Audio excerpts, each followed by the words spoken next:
So I was invited to speak and honored to be invited. Also, I'm making a documentary about Holocaust survivors and their descendants against the genocide.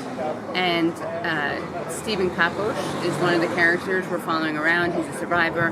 Haim is one of the characters we're following around. He's the son of survivors. And they both connect the Holocaust to never again for anyone, as opposed to what Israel is saying, which is never again just for Jews.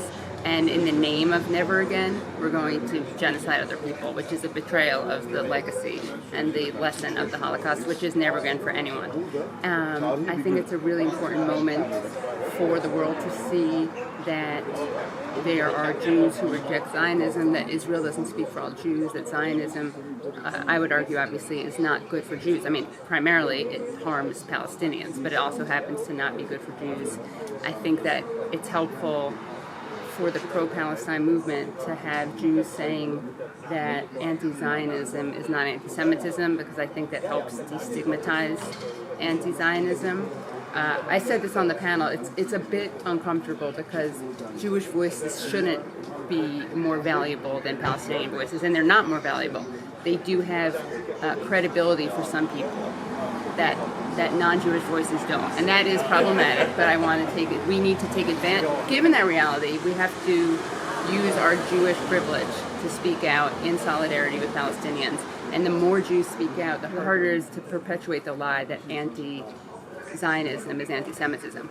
The other thing I would say in terms of the Jewish angle is that the claim that anti-Zionism is anti-Semitism is actually anti-Semitic in itself, because it conflates being Jewish with being Zionist, as if Jews are this monolith. And given that Israel is currently live streaming a genocide, what could be more anti-Semitic than claiming that's being done in our name for our safety, or claiming that we all support it? So it's an especially important time to do that. I would say for everyone involved. That's right. So a lot of people like to claim, Israel and Israel supporters like to claim that the conflict, right, which is an occupation and now a genocide, is because of religious differences, that Muslims and Jews just never got along. And there was a great panel on convivencia and coexistence.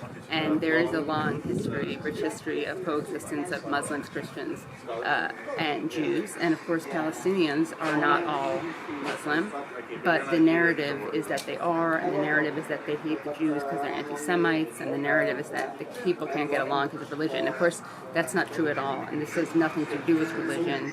It has everything to do with settler colonialism and imperialism.